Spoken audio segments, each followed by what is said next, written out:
Hi guys, நம்ம இந்த வீடியோவில் டியர் மிஸ்டர் ஹெவன்லி ஃபாக்ஸ் அப்படிங்கிற இந்த சீரீஸோட ஃபைனல் எபிசோடில் என்ன நடந்துச்சு அப்படிங்கிறத பற்றி தான் பார்க்க போகிறோம். வீடியோக்குள்ளே போகிறதுக்கு முன்னாடி நம்ம சேனலை சப்ஸ்கிரைப் பண்ணாதவங்க சப்ஸ்கிரைப் பண்ணிக்கோங்க. அப்படியே மறக்காமல் பக்கத்தில் உள்ள பெல் ஐக்கானையும் கிளிக் பண்ணிக்கோங்க. நம்ம சூக்குய் வெட்டிங் ட்ரெஸ்லாம் போட்டுட்டு மெயினால நோக்கி அப்படியே வந்துட்டு இருக்காங்க. நம்ம கசினோ அவங்களும் எவ்வளோ ஹாப்பியாக இருந்தாங்க. ஃபாரஸ்ட்டில் அவங்க மாட்டிட்டு இருந்தப்ப அவர் அவங்க காலை கட் பண்ணி அவங்க பாய்சன் எடுத்து அவங்க உயிரை காப்பாற்றினது. அவங்களுக்கு அவர் மேலே லவ் வந்தது. அவங்களோட ஃபர்ஸ்ட் கிஸ். அவங்க ஃபேமிலியே இறந்து போய் அவங்க வாழ்க்கையை வெறுத்த நிலைமையில இருந்தப்ப அவர் அவங்களுக்கு துணையா இருந்ததுன்னு சொல்லி அவங்க அப்படியே அதெல்லாம் நினைச்சிட்டு நேரா அங்க போயிட்டு இருக்காங்க. ஃபுல்லா நம்ம குயிஹெடோட ஸ்டூடெண்ட் தான். அவங்களும் அப்படியே உள்ள போயிட்டு நம்ம ஹீரோயின் பக்கத்துல வண்டிட்டு இருக்காங்க. அவங்களும் அவங்கள அப்படியே பார்க்க ஆறுதல் சுரத்துக்குலாம் எதுவும் இல்லை. இப்ப ரெண்டு பேரோட நிலைமையுமே கிட்டத்தட்ட ஒண்ணுதான். கண்ணீரோட அவங்களும் நம்ம கசின் குய் மாஸ்டருக்குலாம் அஞ்சலி செலுத்துறாங்க. அடுத்த கொஞ்ச நேரத்திலே அவங்க அப்படியே மயக்கமாயிட்ட மாதிரி காமிச்சதோட இப்ப நம்ம ஹீரோவும் மெயின் ஹாலுக்கு வராரு. அங்கிருந்த எல்லாருமே அவரை பாக்குறாங்க. நம்ம ஹீரோயின் சமகாண்டோட இங்க என்ன பண்றீங்கன்னு கேட்க நம்மால் எதுவுமே சொல்ல மாட்டாரு. அதான் எல்லாம் முடிஞ்சிருச்சுல, திரும்ப எதுக்காக இங்க வந்தீங்க? குய்ஹெட்டுக்கு நான் அஞ்சலி செலுத்தணும், அவரு பேரை கூட நீங்க சொல்லக்கூடாதுன்னு அவங்க சொல்ல நம்ம ஹீரோக்கு என்ன சொல்றதுன்னே தெரியல. மனசுல ஒண்ணு வச்சுட்டு ஆள் அதை வெளியே சொல்ல முடியாம தவிச்சிட்டு இருக்காரு. நான் அவரை பார்த்து ஆகணும். நம்ம ஹீரோயின் முடியாதுன்னு சொல்றாங்க. ஆனா அவங்க எவ்வளவு சொல்லி கேட்காம அவர் அப்படியே முன்னாடி வர ட்ரை பண்றாரு. அவங்களும் அவங்க பர்ஸ் யூஸ் பண்ணி அவரை அட்டாக் பண்ணிடுறாங்க.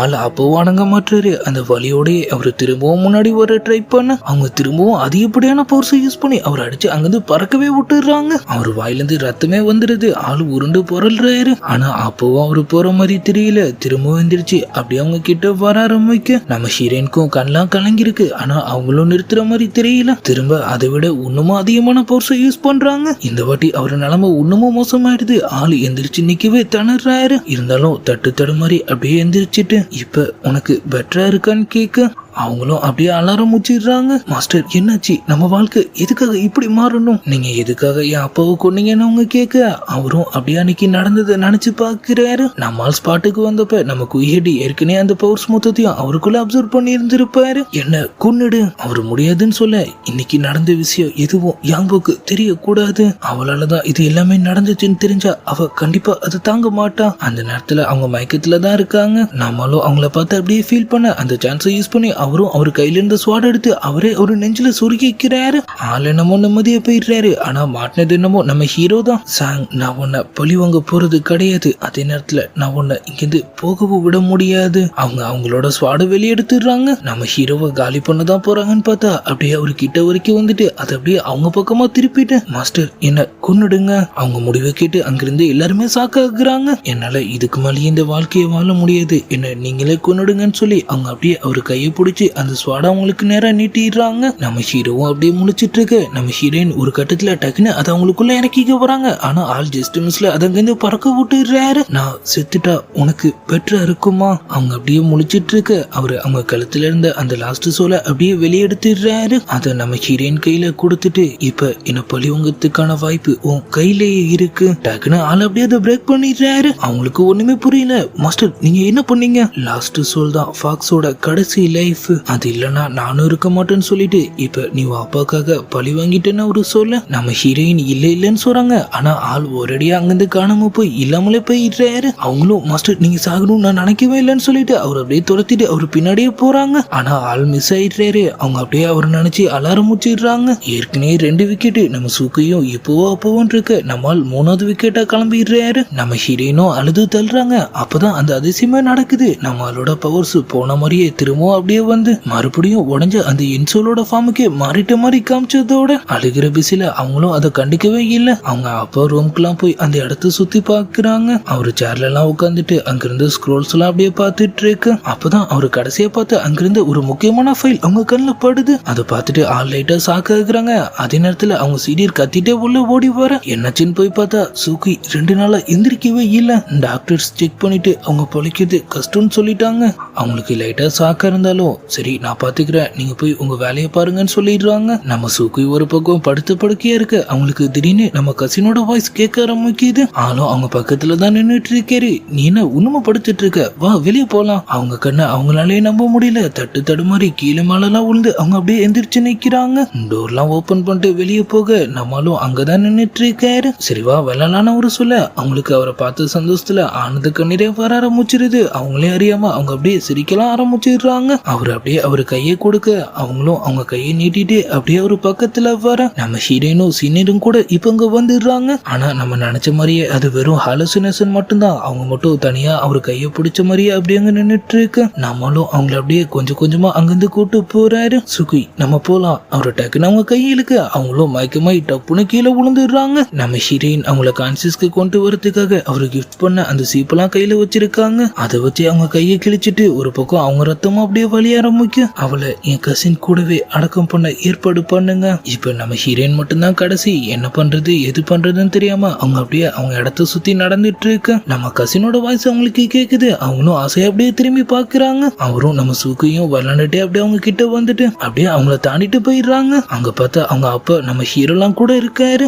அவங்களும் அப்படியே குசையிட்டு அவங்க பக்கத்துல போக அவங்க எல்லாரும் ஆளுக்கு ஒரு பக்கமா போக ஆரம்பிச்சிடுறாங்க. நம்ம ஹீரோ ஒரு பக்கம் போனாலும் தெரியாம மறைஞ்சிடுறாரு. அவங்க அப்பாவும் அவங்க கண்ணு முன்னாடி அங்கிருந்து காணாம போக அவங்க திரும்பவும் சோகமாயிட்டு அங்கிருந்து நடக்க ஆரம்பிச்சிடுறாங்க.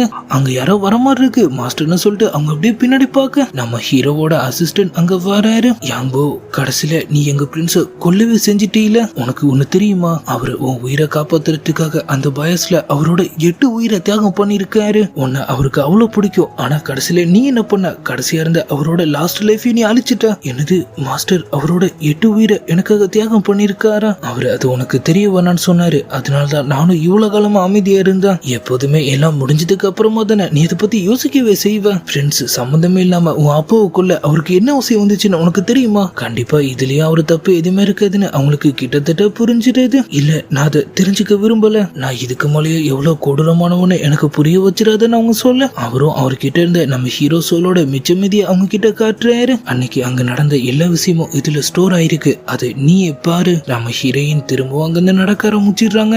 இது எப்படி நடந்துச்சு? அவங்களுக்கு கிட்டத்தட்ட அன்னைக்கு நைட் நடந்த மொத்த விஷயமும் ஞாபகத்துக்கு வந்துடுது. அவங்களோட கண்ட்ரோல் இல்லாத பவர்ஸ் அவங்களே அவங்க செக்டர் ஆளுங்களை கொன்னது. அவங்கள காப்பாத்துற போராட்டத்துல நம்ம கசின் உயிர் தியாகம் பண்ணது.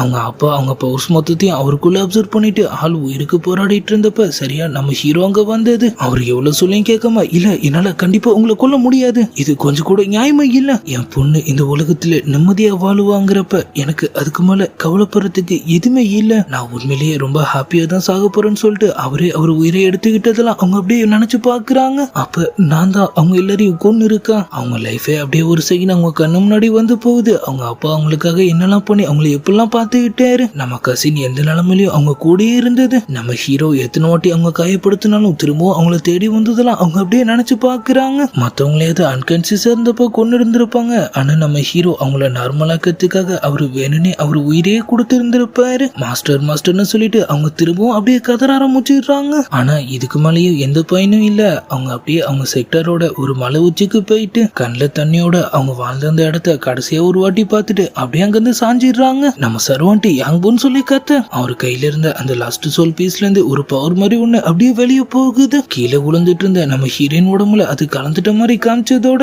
அவங்களுக்கும் அவங்களோட போன ஜென்மத்து ஞாபகங்கள்லாம் கொஞ்சம் கொஞ்சமா வர ஆரம்பிக்குது. நம்மால் இப்ப அங்க இருக்காரு. லிங்ஸி சின்ன வயசுலயே இமோட்டிலிட்டிய ட்ரைனிங் எடுக்க ஆரம்பிச்சுட்டாராம். 20 வயசாகும் போது அவரையே ஹெவனுக்கு சாக்ரிஃபைஸ் பண்ண போறாரு. நம்ம ஹீரோயின் நரிக்கூட்டே இருந்தது. அவங்க அங்கேயும் அவரே சுத்தி சுத்தி வந்துட்டு இருந்தது. லிங்ஸி நீ எதுக்காக எப்ப பார்த்தாலும் காய்கறியை சாப்பிடுற? லிங்ஸி நீ எதுக்காக குளிக்க போகும்போதெல்லாம் என்ன வெளியே விட்டுட்டு போற? அவரு பக்கத்திலே படுத்து தூங்குனது, ஆள் பூத்திலாம் விட்டு அவங்கள பாத்துட்டது, அவங்க ஒரு கிஸ் பண்ணதுன்னு சொல்லி ஒட்டுமொத்த லைஃபுமே ஒரு செகண்ட் அவங்க கண்ணு முன்னாடி வந்துடுது. கண்ணை திறந்தா நம்ம ஹீரோவே அவங்க பக்கத்துல இருக்காரு. மாஸ்டர் அவரும் அவங்கள அப்படியே மேல தூக்கிட்டு போக கொஞ்சம் கொஞ்சமா ஆளங்கந்து காணாம போய் பவரோட நம்ம ஹீரோயின் மட்டும் அங்க வராங்க. அந்த பவர்ஸ் எல்லாம் அப்படியே ஒன்னா சேர்ந்து திரும்பவும் அவரோட ஹார்ட் சோலா மாற ஃப்ரெண்ட்ஸ் நீங்களா அந்த பவர் அப்படியே அங்கிருந்து பறந்து போக போன லைஃப்லயும் இதேதான் நடந்திருந்திருக்கும். லிங்ஸி சாகத்துக்கு முன்னாடி அவர் ஹார்ட் சோல் வெளியே வந்து அதை அடுத்த லைஃப்ல வந்து நம்ம ஹீரோ எடுத்து இருந்திருப்பாரு. அப்பனா அதே தான் நடக்குமான்னு சொல்லிட்டு நம்ம ஹீரோயினும் பல்ல காட்டுறாங்க. நேரா மூன் மவுண்டைன் அங்க அவங்க எதிர்பார்த்த மாதிரி அதே இடத்துல அந்த ஹார்ட் சோலும் இருக்கு. மாஸ்டர் தயவு செஞ்சு திரும்ப வந்துருங்க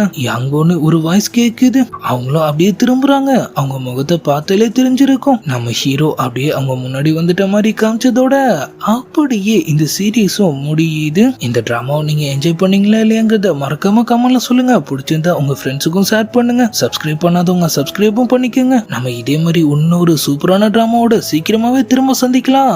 அது வரைக்கும் குட் பை.